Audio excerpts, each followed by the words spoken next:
మీ business ఏదైనా మీ ఊర్లో promotion చేయాలంటే అది సుమన్ టీవీతోనే సాధ్యం. ఇప్పుడే సంప్రదించండి.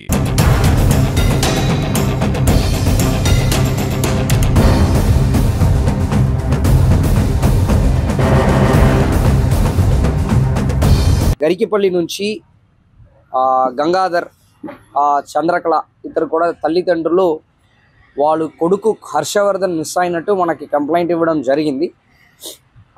మనం దాని మేరకు 67/25 మిస్సింగ్ కేసు మనం ఇమీడియట్గా రిజిస్టర్ చేస్తూ టీమ్స్ ఫామ్ చేసాము. టీమ్ ఫామ్ చేసినప్పుడు మనకి ఎలాంటి క్లూస్ దొరకట్లేదు. వాళ్ళు తల్లిదండ్రులు చెప్పిన క్లూస్ ప్రకారం వాళ్ళు హర్షవర్ధన్కి మామ అవుతారు, అంటే వీళ్ళకి బావమరిది వరుస అవుతారు. వాళ్ళ పేరు ప్రసాద్, తమ్మకుట్టక ప్రసాద్ అని చెప్పేసి వాళ్ళే ఇలాగా లాస్ట్ ఒక 1 monthగా వెంట పడుతున్నట్టు మనకి ఇన్ఫర్మేషన్ రావడం జరిగింది. దాన్ని బేస్ చేసుకుని ఈవెన్ నైట్ అన్నీ కూడా మనకి సెపరేట్ టీమ్స్ ఫామ్ చేయడము వెతకడం బేస్ చేసుకుని దాదాపు ఎర్లీ మార్నింగ్ 3 o'clockకి మన అన్ఫార్చునేట్లీ హర్షవర్ధన్ బాడీ మనకి ఎన్పి కుంటా లిమిట్స్లో మరికొమ్మర్జన్ జోకుల రోడ్ మధ్యలో మనకి బాడీ దొరికింది. అంటే మనకి రోడ్ నుంచి దాదాపు ఒక 150 to 200 meters లోపలికి బుషెస్ మధ్యలో మనకి హర్షవర్ధన్ చిన్నపిల్ల బాడీ దొరికింది. అది పేరెంట్స్కి చెప్పడం జరిగింది. మనకి ఇన్ఫర్మేషన్ రావడం మేరకు ఆ బాడీని మనం ఆ సీన్ని ప్రొటెక్ట్ చేస్తూ ఎఫ్ఎస్ఎల్ టీంని కూడా పిలిపించి క్లూస్ కలెక్ట్ చేయడం జరిగింది.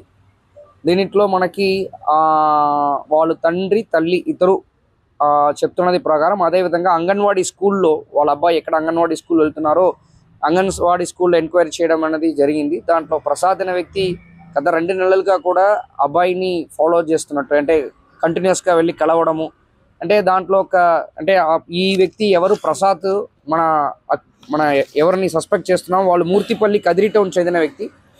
వాళ్ళు రెగ్యులర్గా ఈ గరికిపల్లికి వెళ్ళడము, అక్కడే టైం స్పెండ్ చేయడం అనేది మనకు జరుగుతుంది.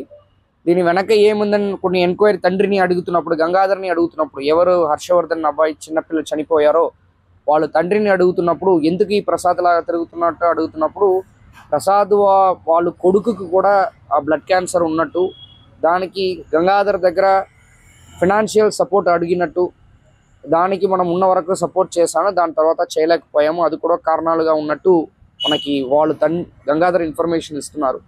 ఈవెన్ చంద్రకళ కూడా 11:30 వరకు కూడా అబ్బాయి ఆడుకుంటున్నారు.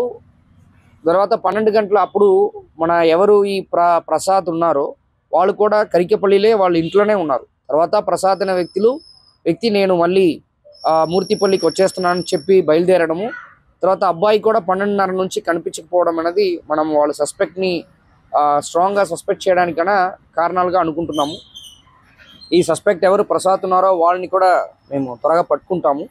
సో దీంట్లో ఏంటంటే ఈవెన్ వాళ్ళ పేరెంట్స్కి కూడా నేను చెప్పదలుచుకున్నది ఏంటంటే, పిల్లల్ని ఈవెన్ అంగన్వాడీ స్కూల్స్కి కూడా ఎవరు తెలియని వ్యక్తి వచ్చి వాళ్ళని తీసుకొని వెళ్ళడము, లేకపోతే ఇంట్లో బయటకు ఆడుకుంటున్నారని చెప్పి అంటే అనుకుని ఉండడం కాకుండా కొంచెం పిల్లల్ని జాగ్రత్తగా చూసుకోవాలని చెప్పేసి కోరుకుంటున్నాము.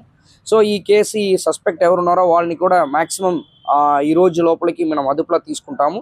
ఇది పర్టికులర్ మర్డర్, ఇప్పుడు మిస్సింగ్ కేసుని మనం ఆల్టర్ చేస్తున్నాం, మర్డర్ కిందకి ఆల్టర్ చేస్తున్నాము. సో దీంట్లో స్ట్రాంగులేషన్ కనిపిస్తుంది, గొంతుని పిసికేసి చంపేసినట్టు మనకి ఇనిషియల్గా కనిపిస్తుంది. ఇప్పుడు మళ్ళీ ఫర్దర్ పోస్ట్ మార్టం రిపోర్ట్లో ప్లస్ ఈ అక్యూస్ని అరెస్ట్ చేసిన వెంటనే ఈ 2 వర్షన్ని కూడా మేము ఒకసారి క్రాస్ చెక్ చేసి కన్ఫర్మ్ చేస్తాం.